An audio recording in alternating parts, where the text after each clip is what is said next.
বিসমিল্লাহির রহমানির রহিম। প্রিয় শিক্ষার্থীরা, নারায়ণগঞ্জ হাই স্কুল অ্যান্ড কলেজের অনলাইন ক্লাসে তোমাদের স্বাগত জানাচ্ছি। আমি মাহবুবুর রহমান। তোমাদের আজকের বিষয় হলো গণিত, দশম শ্রেণীর গণিত, গণিতের বীজগণিত। আমরা আজকে আলোচনা করব অধ্যায় 11 অনুপাত এবং সমানুপাত। অনুপাত সমানুপাতের যে চ্যাপ্টারটা, এখানে দুইটা অনুশীলনী আছে, 11-1 এবং 11-2। আমরা এই অনুপাত সমানুপাতের এই চ্যাপ্টারটি দুইটা ক্লাস করব। আজকে আমাদের প্রথম ক্লাসে আমরা অনুপাত সমানুপাতের কিছু মৌলিক আলোচনা আমরা এখানে দেখাবো, যেটা তোমাদের এই 11 অধ্যায়ের সৃজনশীল প্রশ্নের উত্তর দিতে সহায়ক হবে। কাজে আমরা আজকে আলোচনায় সীমাবদ্ধ থাকব। পরের ক্লাসটা আমাদের এই সমস্যা সমাধানে সৃজনশীল প্রশ্নের উত্তর লেখার যে কৌশল, সেটা আমরা আলোচনা করব। তে শুরু করা যাক। অনুপাত ও সমানুপাত। অনুপাতের যে সংজ্ঞা, সেই সংজ্ঞায় না গিয়ে অনুপাতটা কিভাবে গঠিত হয় সেটা আমরা দেখব। তোমরা ক্লাসটা মনোযোগ দিয়ে করবে। দশম শ্রেণীর শিক্ষার্থীরা, এই আলোচনাটা তোমরা যদি মনোযোগ দিয়ে শোনো, তাহলে তোমরা অবজেক্টিভের অনেক প্রশ্নের উত্তরও তোমরা উত্তর করতে পারবে। তো এই জন্য তোমরা মনোযোগ দিয়ে ক্লাসটি করবে। অনুপাতের সংজ্ঞা না গিয়ে আমরা দেখব অনুপাতটা কিভাবে গঠিত হয়। আমরা ধরে নিলাম পিতার বয়স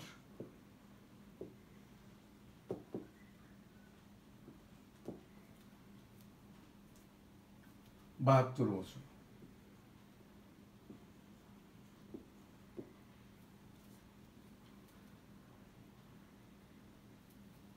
পুত্রের বয়স 72 না দিয়ে আমরা আর কমিয়ে দিই, 35 বছর দিলাম। আর পুত্রের বয়স 10 বছর। এখন যদি আমরা 35 বছরকে 10 বছর দিয়ে ভাগ করি,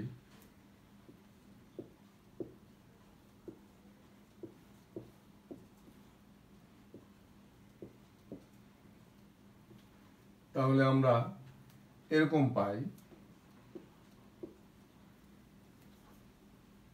তাহলে দেখো, 35 বছর, এটা বয়স, এটাও বয়স। তাহলে দুইটা রাশি এক জাতীয় এবং এদের এককও একই একক। এটাও বছর, এটাও বছর। তাহলে আমরা বলতে পারি যে একই এককের সমজাতীয় দুটা রাশির একটিকে আরেকটি দিয়ে ভাগ করলে যে ভগ্নাংশ পাওয়া যায়, সেটাই হলো অনুপাত। তাহলে এই 2/7, এটা একটা অনুপাত। এটাকে আমরা এইভাবেও প্রকাশ করতে পারি, 7:2। তাহলে দেখতে পেলে যে অনুপাতটা কিভাবে হলো। তাইলে এই যে পিতার বয়স আর পুত্রের বয়স, এটা কিন্তু অরিজিনাল পিতার বয়স নয়, এটাও পুত্রের বয়স নয়। পিতার আর পুত্রের বয়সটাকে লঘিষ্ঠ আকারে প্রকাশ করে আমরা এই অনুপাতটা পেলাম। তাহলে এখানে লক্ষ্য করি, আমরা 35কে যদি আমরা 5 দিয়ে ভাগ করি তাহলে 7 হয়, 10কে 2 দিয়ে ভাগ করলে 2 হয়। তাহলে দেখা গেল এইটাকে আমরা এইভাবে লিখতে পারি, 7 × 5 বছর, 2 × 5 বছর। তাহলে এই যে 5 বছরটা, এটা কি হলো? কমন। তাহলে এই 5 বছর দিয়ে ভাগ করে আমরা এই অনুপাতটা পেয়েছি। তাহলে অনুপাতটা আবার যদি এরকম হইতো যে 35 বছর আর 11 বছর, তাহলে অনুপাত হইতো 35:11। সেই ক্ষেত্রে অনুপাতের সংখ্যাটা আর অ্যাকুরেট যে বয়স, সেই বয়সের সংখ্যাটাও একই থাকতো। তাহলে অনুপাত থেকে কিন্তু প্রকৃত যে রাশিটা সেটা পাওয়া যায় না। প্রকৃত যে রাশিটা সেটাকে একটা নির্দিষ্ট সংখ্যা দিয়ে ভাগ করে আমরা এই অনুপাতটা পেলাম। তো কাজেই আমরা আবার ওই সংখ্যাটি দিয়ে গুণ করলে অরিজিনাল যেই বয়স সেটা আমরা পাবো। তাহলে এক্ষেত্রে অনুপাত থেকে আমরা অরিজিনাল বয়স যদি পেতে চাই বয়সের অনুপাত থেকে, তাহলে ওই যেই সংখ্যাটি দিয়ে ভাগ করেছিলাম সেটা দিয়ে গুণ করতে হবে। তো সেটা যদি আমাদের জানা থাকে তাহলে সেটা দিয়ে গুণ করলে পাওয়া যাবে। আর যদি জানা না থাকে তাহলে আমরা একটা চলক দিয়ে গুণ করলে তাহলে আমরা এখন বলতে পারি যে পিতার বয়স 7x বছর আর পুত্রের বয়স 2x বছর।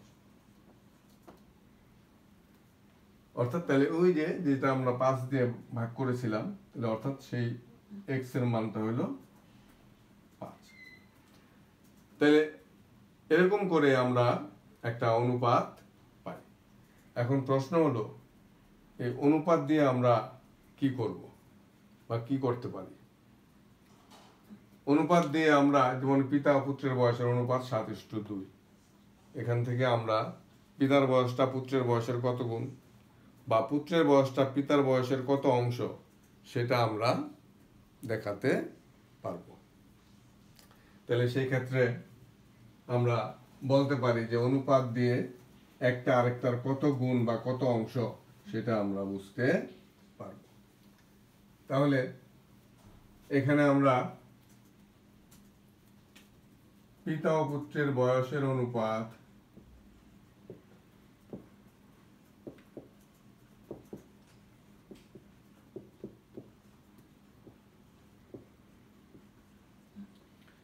সাত ইস্টু 2। এখান থেকে আমরা বুঝবো পিতার বয়স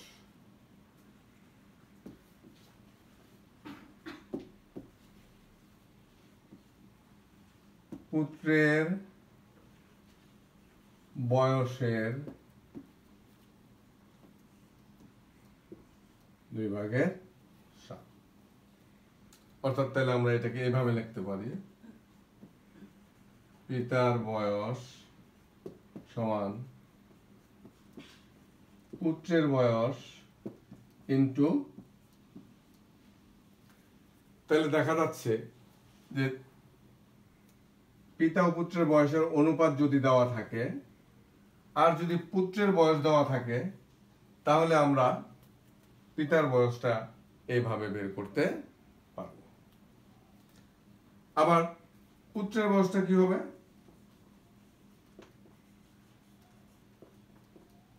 সেই ক্ষেত্রে পিতার বয়সের কত গুণ হবে? পিতার বয়স ইন্টু, তখন হয়ে যাবে 7/2। অর্থাৎ তাইলে যার বয়সটা আমরা বের করব সেটা থাকবে উপরে আর যার কত গুণ হবে যার সাথে তুলনা করব সেটার অংশটা থাকবে নিচে। তাহলে এইভাবে আমরা একটা অনুপাত থেকে আমরা একটা রাশি জানা থাকলে অপর রাশি বের করতে পারব। আবার ধরা যাক পিতা ও পুত্রের বয়সের অনুপাত দেওয়া আছে,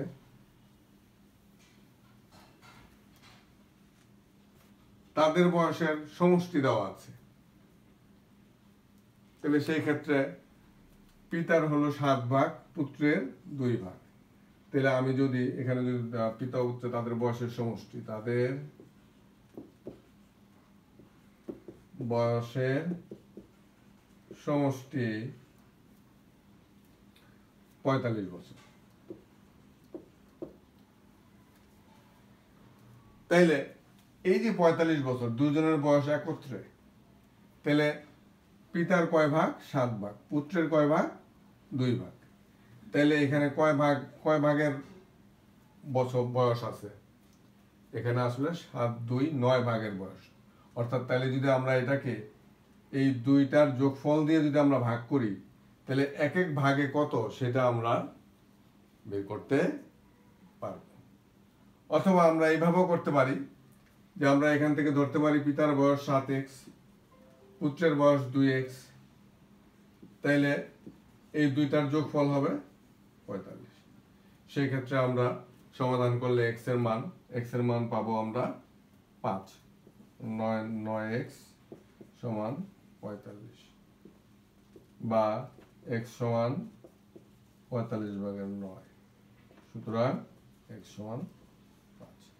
এখন এই x এর মানটা ওই 7x আর 2x এখানে বসাই দিলেই পিতার বয়স পুত্রের বয়স বেরিয়ে যাবে। আবার যদি তাদের বয়সের পার্থক্য দেওয়া থাকতো তাহলেও আমরা বের করতে পারতাম। যেমন তাদের বয়সের পার্থক্য 25 বছর, যদি 25 বছর হইতো তাহলে আমরা এখানে মাইনাস দিতাম, তাহলে সেই ক্ষেত্রে এখানে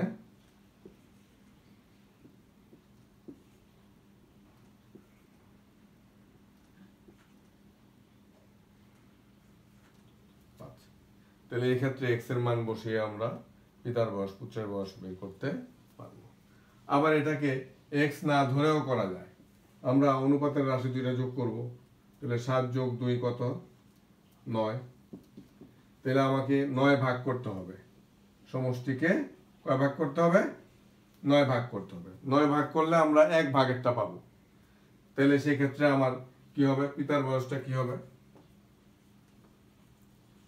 পিতার বয়স সমান মোট বয়স হলো 45, এই 45 বছরটাকে আমরা কয় ভাগ করব? 9 ভাগ করব। 9 ভাগ করে পিতার কয় ভাগ? 7 ভাগ। তাহলে 45 বছর ইন্টু 9 ভাগের 7, তাহলে এই যে 5 বছর, 35 বছর। এভাবে আমরা পুত্রের বয়সও বের করতে পারবো। পুত্রের বয়সটা হবে 45 বছরের 9 ভাগের 2 ভাগ। আবার যদি এরকম হতো যে তাদের বিয়োগফল দেওয়া আছে 25 বছর, তাহলে আমরা এখানে কি বার করতাম? রাশি দুইটার বিয়োগফল। রাশি দুইটার বিয়োগফল হলো 5, অর্থাৎ তাহলে এই বয়সটা 5 ভাগের সমান। তাহলে সেই ক্ষেত্রে আমার কি হইতো? তখন হইতো 25 বছরের 9 ভাগের 7, তাহলে 5 7 35 বছর। তাহলে এইভাবে আমরা অনুপাত যদি জানা থাকে তাহলে একজনের বয়সের সাহায্যে আমরা আরেকজনের বয়স বের করতে পারবো, বা একটা রাশির সাহায্যে আরেকটা রাশি বের করতে পারবো। এমনকি দুইটা রাশির সমষ্টি দেওয়া থাকলেও বের করতে পারবো, বিয়োগফল দেওয়া থাকলেও বের করতে পারবো। আবার ধরা যাক যে দুইটা সংখ্যার অনুপাত, বয়সের অনুপাত না দিয়ে আমরা দিলাম দুইটা সংখ্যার অনুপাত 7:2, তাহলে তাদের গসাগু 5, লসাগু কত, বা সংখ্যা দুইটা কত? তাহলে এই ক্ষেত্রে আমরা কি করতে পারি? একটা সংখ্যা 7x ধরতে পারি, আরেকটা সংখ্যা 2x। তাহলে এই দুইটা সংখ্যার গসাগু কত হবে? x। তাহলে যেহেতু গসাগু দেওয়া আছে 5, তাহলে x এর মান হলো 5, প্রশ্ন মতে x সমান 5। এখন আমরা সংখ্যা দুইটাও বের করতে পারবো, আবার ইচ্ছা করলে সংখ্যা দুইটা বের করে তাদের লসাগুও বের করতে পারবো।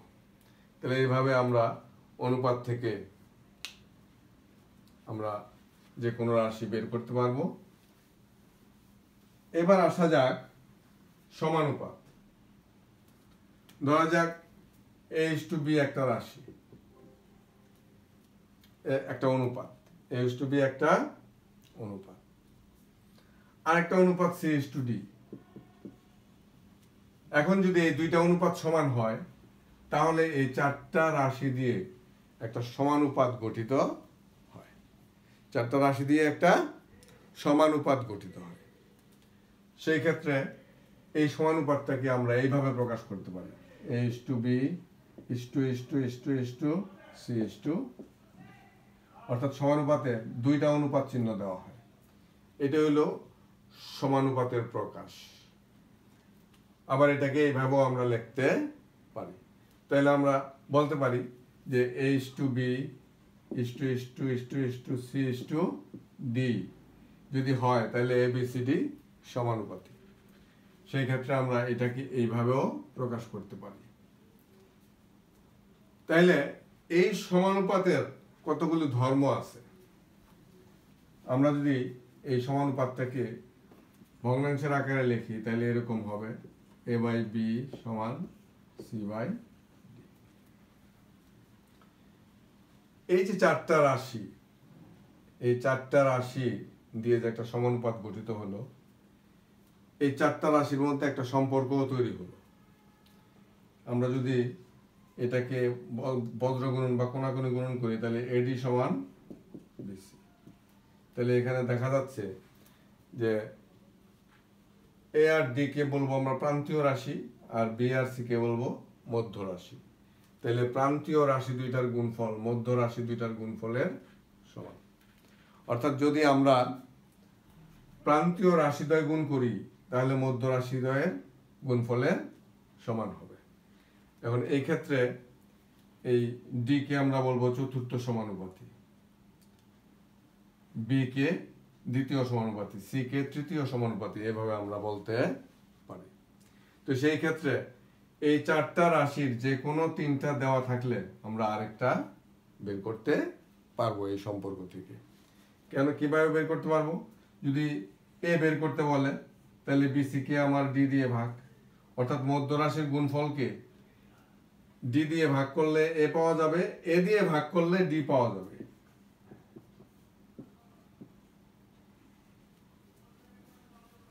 আবার একইভাবে প্রান্তীয় রাশিদ্বয়ের গুণফলকে B দিয়ে ভাগ করলে C পাওয়া যাবে, C দিয়ে ভাগ করলে B পাওয়া যাবে। অর্থাৎ তাহলে B সমান কি হচ্ছে AD/C, আবার C সমান কি হচ্ছে AD/B। তাহলে এইভাবে এই একটা সমানুপাতের যে সম্পর্ক, সেই সম্পর্ক থেকে যে কোনো তিনটা রাশির মান দেওয়া থাকলে আমরা অপর রাশি বের করতে পারবো। এগুলো অবজেক্টিভে তোমাদের অনেক কাজে লাগবে। আর এখান থেকে আমরা এটাও বলতে পারি যে এখানে এই সম্পর্কটাকে আমরা এইভাবে দেখাতে পারি H/B সমান C/D হলে A/B/C/D সমানুপাতী। আবার এটাকে আমরা ভগ্নাংশের আকারে লিখলে এরকম হবে A/B সমান C/D। তাহলে এটা হলে ABCD সমানুপাতী। আবার যদি আমরা বজ্রগুণন করি তাহলে এরকম হয় AD সমান BC। তাহলে AD সমান BC হলে ABCD সমানুপাতী। উল্টা ভাবে ABCD সমানুপাতী হলে আমরা এটাও বলতে পারি, এটাও বলতে পারি, এটাও বলতে পারি। তাহলে আমরা কি বলবো? যদি বলে প্রমাণ করো ABCD সমানুপাতী, তাহলে আমার হয় এটা দেখাইতে হবে, অথবা এটা দেখাইতে হবে, অথবা এটা দেখাইতে হবে। তাহলে আমরা বলতে পারবো ABCD সমানুপাতী। যখন শুধু দুইটা রাশির অনুপাত হয়, যেমন H/B, তখন এটাকে আমরা বলবো সরল অনুপাত। দুইটা রাশির অনুপাতকে আমরা বলবো সরল অনুপাত। আবার যদি দুইয়ের অধিক রাশি হয়, যেমন A/B/C, বা ত্রিভুজের তিনটা বাহুর অনুপাত 2:3:5, এরকম যদি থাকে, সেই তিনটা রাশির অনুপাতকে বা দুইয়ের অধিক রাশির অনুপাতকে আমরা বলবো ধারাবাহিক অনুপাত। আর যখন দুইটা অনুপাত সমান হয় তখন আমরা বলবো এই চারটা রাশি দিয়ে একটা সমানুপাত গঠিত হয়। আর এই সমানুপাতের যে সম্পর্ক, এই সম্পর্ক থেকে যে কোনো তিনটা রাশি দেওয়া থাকলে আরেকটা রাশি বের করা যায়। আবার এই সমানুপাতের সম্পর্কের সাহায্যে আমরা ঐকিক নিয়মের অঙ্কও করতে পারবো। আমরা ধরে নিলাম যে 10 জনের আয়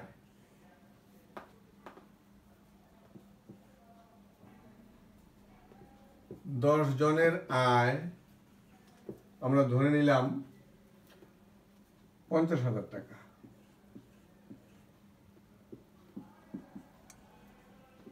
হলে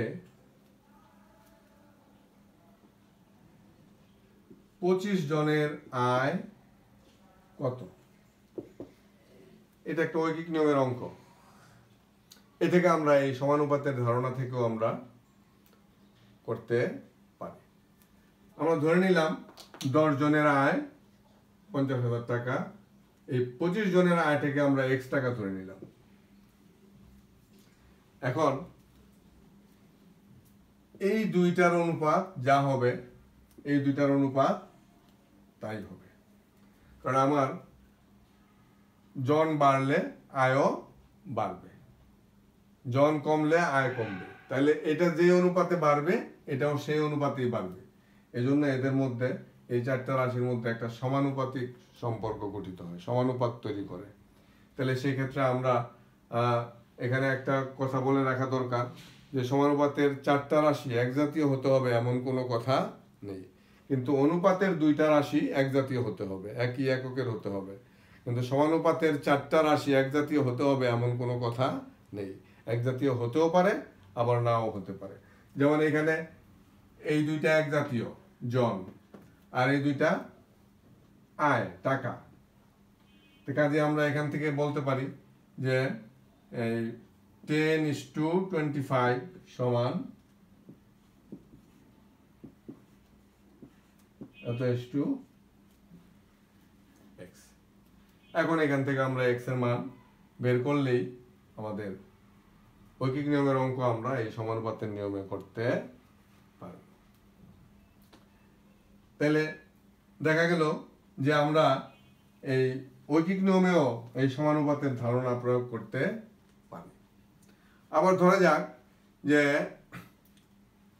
10 জনে করতে পারে একটা কাজ 50 দিনে, তাহলে 25 জনে করতে কত দিন লাগবে? 10 জনে কাজ করে 50 দিনে, তাহলে 25 জনে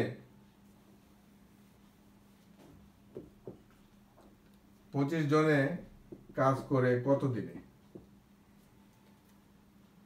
এখানে একটা জিনিস খেয়াল করো, আমার জন যদি বাড়ে তাহলে কাজটা তাড়াতাড়ি হয়ে যাবে, আর জন কমাইলে কাজটা দেরিতে শেষ হবে। তাহলে এখানে সম্পর্কটা সমানুপাতের না, সম্পর্কটা হলো বিপরীত অনুপাতের। এটা বাড়লে এটা কমে, আবার এটা কমলে এটা বাড়ে, তাহলে সম্পর্কটা আর সমানুপাতিক রইল না, কি হয়ে গেল? বিপরীত অনুপাতিক। তাহলে এই ক্ষেত্রে আমরা কি লিখতে পারবো? বিপরীত অনুপাতের ধারণা অনুসারে 10:25 সমান, এখানে আমরা আগে লেখা উচিত ছিল সমানুপাত হইলে হয়তো এই যদি x হয় তাহলে হয়তো 50:x, কিন্তু এটা সম্পর্কটা সমানুপাতের না, বিপরীত অনুপাতের। এই জন্য এখানে কি হয়ে যাবে? x:50, উল্টা হয়ে যাবে। এটা প্রথমে, এটা দ্বিতীয় অবস্থায়, এটা পূর্ব রাশি, এটা উত্তর রাশি। তাহলে যদি সমানুপাতিক হইতো তাহলে এটা পূর্ব রাশি হইতো, এটা উত্তর রাশি হইতো। যেহেতু একটা বাড়লে আরেকটা কমে, এই জন্য এখানে সম্পর্ক হয়ে যাবে বিপরীত অনুপাতের। তাহলে তখন আমরা এটাকে উল্টায় লিখবো, পূর্ব রাশি লিখবো এটা, উত্তর রাশি লিখবো এটা। তাহলে এইটার বিপরীত অনুপাত হইলো এটা। এখন যদি আমরা সমাধান করি তাহলে আমাদের x এর মান বের হবে। তাহলে আমাদের ঐকিক নিয়মে আমরা করে যে রেজাল্ট পেতাম, এখন আমরা সেই রেজাল্ট পাবো। তাহলে এখানে দেখো যে আমরা এই সমানুপাতের যে বিপরীত ধারণা, বিপরীত অনুপাতের ধারণা প্রয়োগ করে আমরা ঐকিক নিয়মের অঙ্ক করতে পারবো। এভাবে আমরা ছোট ছোট অঙ্কের সমাধান করে আমরা অবজেক্টিভের উত্তর দিতে পারব। এবার আসা যাক, আমি তো বলেছিলাম যে তোমার চারটা রাশির অনুপাত a:b সমান c:d। এখন এখানেও যদি আমার b হয় আর এটা যদি c হয়ে যায়, অর্থাৎ তাইলে a b c এই তিনটার প্রথম দুইটার অনুপাত যদি শেষ দুইটার অনুপাতের সমান হয়, তাহলে যে সমানুপাতটা গঠিত হয় সেটাকে আমরা বলবো ক্রমিক সমানুপাত। সেই ক্ষেত্রে আমার সম্পর্কটা এরকম হবে, a বাই বি সমান b বাই সি। যদি আমরা এটাকে আরেকটু অগ্রসর করি তাহলে এরকম হবে যে এসি সমান বি স্কয়ার। তাহলে এই ক্ষেত্রে যে কোনো দুইটা রাশির মান যদি আমাদের জানা থাকে তাহলে আমরা অপর রাশির মান বের করতে পারব। তাহলে যখন নাকি এরকম হয় যে তিনটার মধ্যে প্রথম দুইটার অনুপাত শেষ দুইটার অনুপাতের সমান, তাহলে সেই ক্ষেত্রে যে সমানুপাত গঠিত হয় তাকে আমরা বলবো ক্রমিক সমানুপাত। এটাও একটা সমানুপাত, তবে এটার নাম হলো ক্রমিক সমানুপাত। তো সেই ক্ষেত্রে আমরা বলতে পারি যে a/b সমান b/c হলে abc হলে abc ক্রমিক সমানুপাতি। ক্রমিক সমানুপাতি। ঠিক একইভাবে এটা হলো abc ক্রমিক সমানুপাতি, এটা হলো abc ক্রমিক সমানুপাতি। তো আমাদের বইয়ে কিন্তু অঙ্ক আছে এরকম যে এত ইকুয়াল টু এত হলে প্রমাণ করা abc ক্রমিক সমানুপাতি। তাহলে abc ক্রমিক সমানুপাতি কখন হবে? যদি এটা হয়, অথবা যদি এটা হয়, অথবা যদি এটা হয়। তাহলে এই তিনটার যে কোনো একটা যদি আমরা দেখাইতে পারি তাহলে আমরা বলতে পারবো যে abc ক্রমিক সমানুপাতি। তো এরকম অঙ্ক বইয়ে আছে, আমরা সেটা দেখব। এরপরে আমরা এখন আলোচনা করব সমানুপাতের যে রূপান্তর বা সমানুপাতের যে ধর্ম, এই ধর্মগুলি নিয়ে আমরা আলোচনা করব। আমি এখানে একটা সমানুপাত লিখছি, a/b সমান c/d। ABCD চারটা সমানুপাতি রাশি, এরা একটা সমানুপাত গঠন করেছে যে a/b সমান c/d। এখন এটাকে আমরা ভগ্নাংশের আকারে লিখলে এরকম হবে, a বাই b সমান c বাই।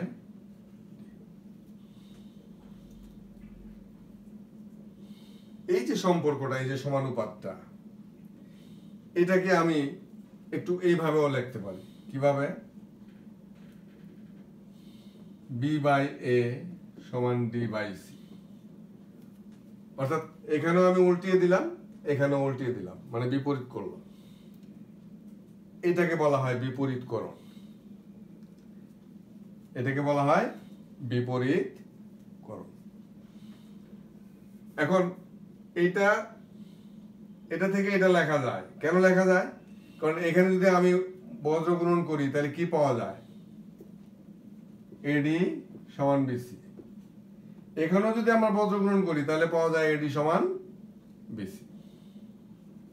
AD সমান BC। তাহলে দেখা যাচ্ছে যে আমাদের কোনো পরিবর্তনই হলো না, বজ্র গুণন করে আমরা একই রকম পেলাম। তাহলে এই যে বিপরীতকরণ, যে উল্টায় দিলাম উভয় পক্ষে, লবকে এখানে লব আর হর ইন্টারচেঞ্জ করা হলো, এখানেও লব আর হর ইন্টারচেঞ্জ করা হলো। তাহলে এক্ষেত্রে এটাকে আমরা বলবো বিপরীতকরণ বা ইনভার্টেন্ডো, ইংরেজিতে বলা হয় ইনভার্টেন্ডো।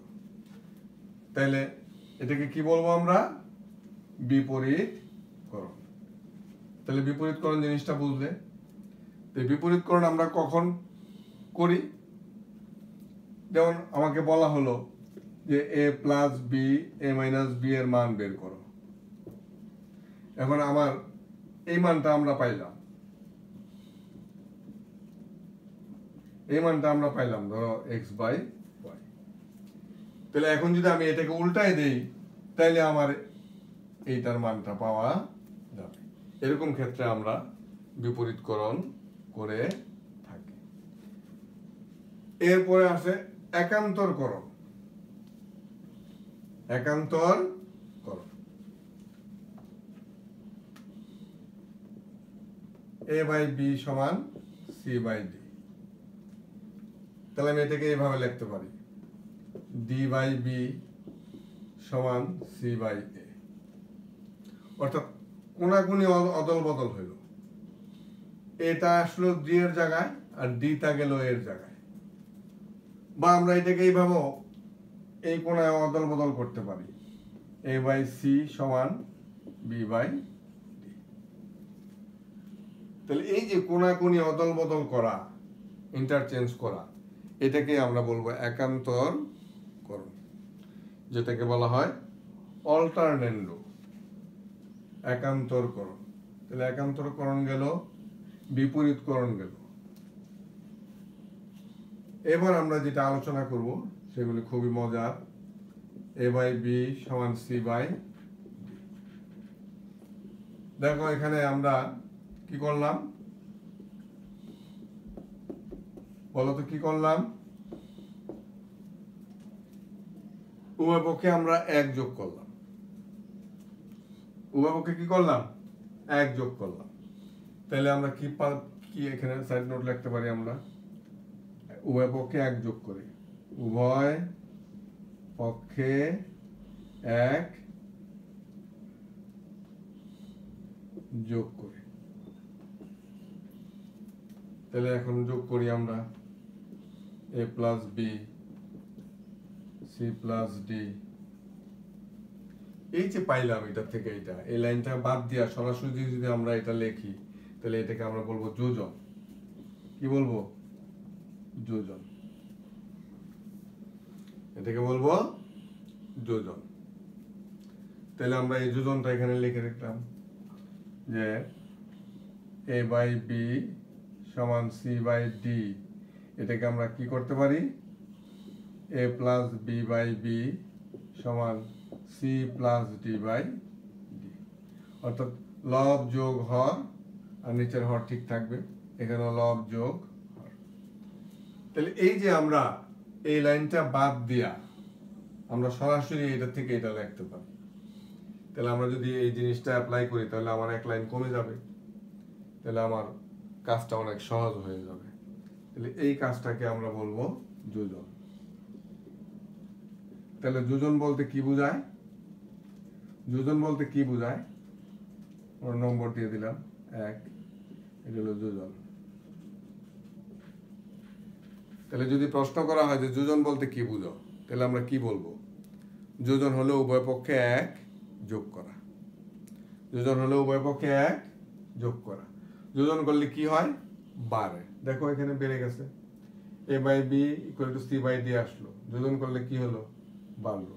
আমরা এই যে যোগ করলাম, এটার সাথে এক যোগ করলাম, এটার সাথে এক যোগ করলাম, তাহলে কি হলো? বাড়লো।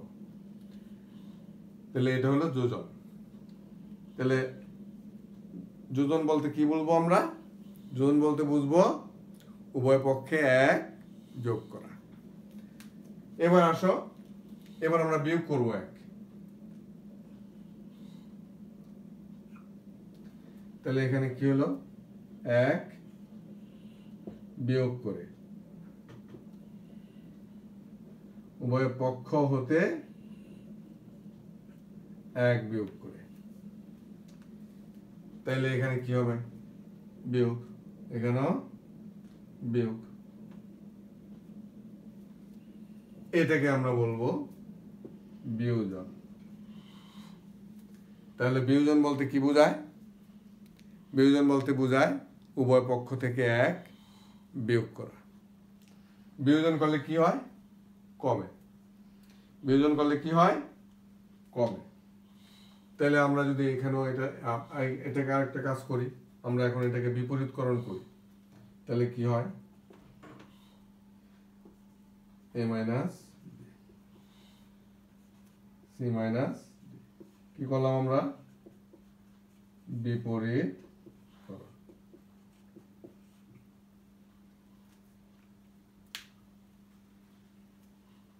এখন এটাকে যদি আমরা 2 নম্বর দেই, তাহলে আমরা এই 1 আর 2, এখানে 2 লিখলাম আমরা, এ বাই বি সমান সি বাই ডি।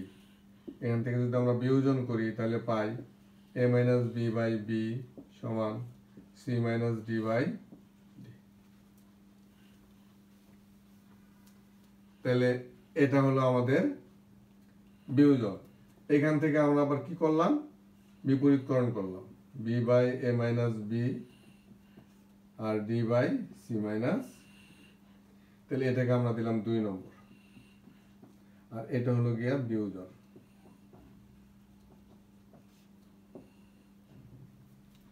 তাহলে যোজনকে ইংরেজিতে বলে কম্পোনেন্ডো, আর বিয়োজনকে বলা হয় ডিভিডেন্ডো। এখন 1 আর 2 যদি আমরা গুণ করি তাহলে কি হয়, 1 আর 2 যদি আমরা গুণ করি তাহলে এক্ষেত্রে হয় এরকম, a plus B by B into, এখানে হয়ে যাবে আমাদের B by A minus B সমান C plus D by D into D by C minus D. এবার কি করলাম আমরা, 1 গুণন 2, এর ফলে আমরা এটা পেলাম। তাহলে এই যে বিয়ে বিয়ে কাটা, দিয়ে দিয়ে কাটা, তাহলে কি পাওয়া গেল, a plus B by A minus B C plus D by C minus D, অর্থাৎ লব। তাহলে এই যে এখান থেকে আমরা এই যে এ বাই বি সমান সি বাই ডি, এখান থেকে আমরা সরাসরি যদি লিখি লব যোগ হর, লব বিয়োগ হর, এখানেও লব যোগ হর, লব বিয়োগ হর, এই যে এভাবে লিখলাম, এটাই হলো যোজন বিয়োজন।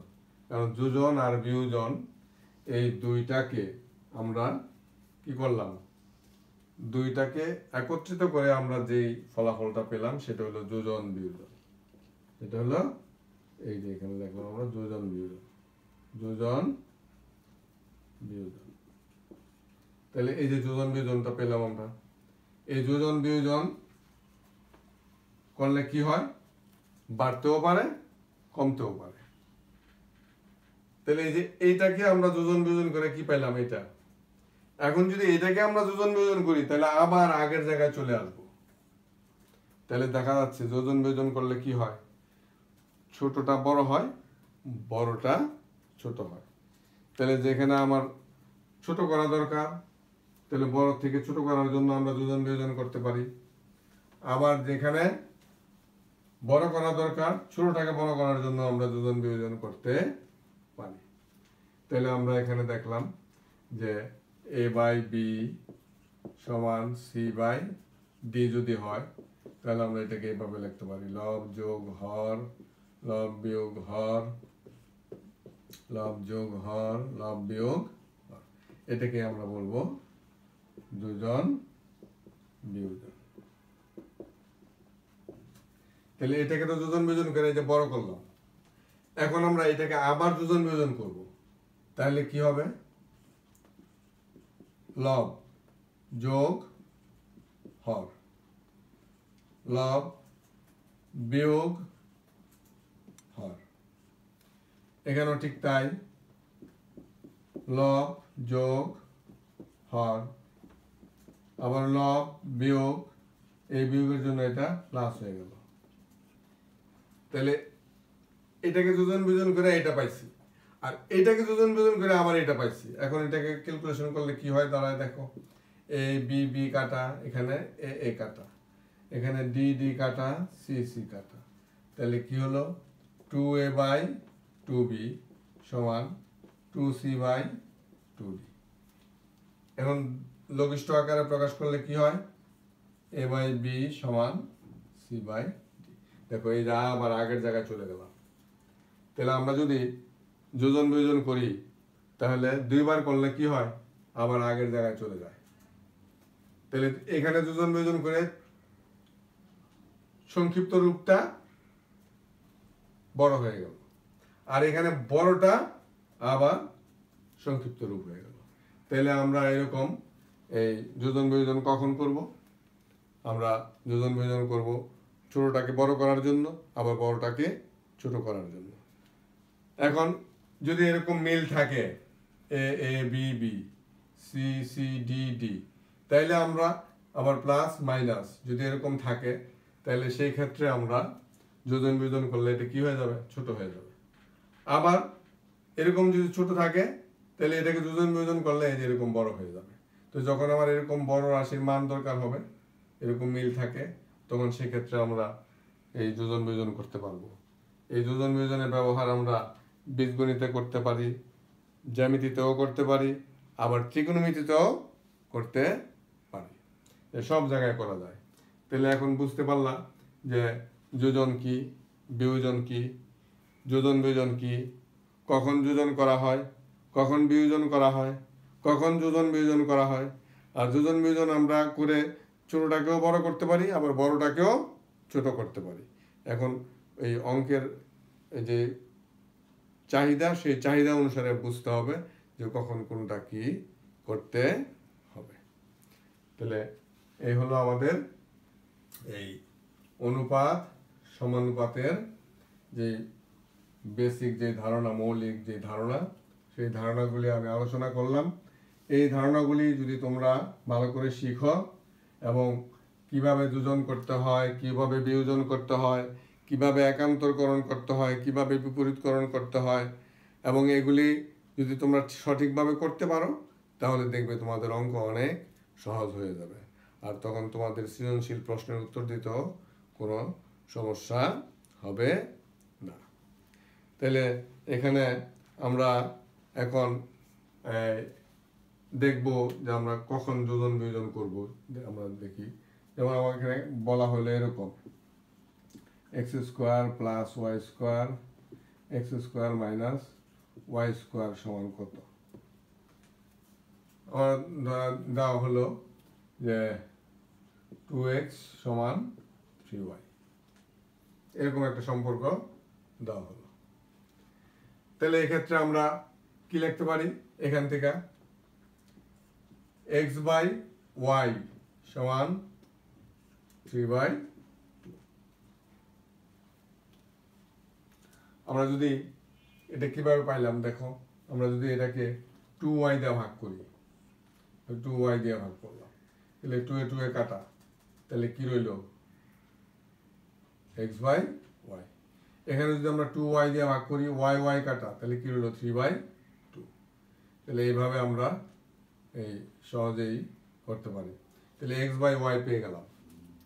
এখন দেখো, এখন আমরা যদি বর্গ করি তাহলে কি পাওয়া যায়, x square by Y square সমান 9/4।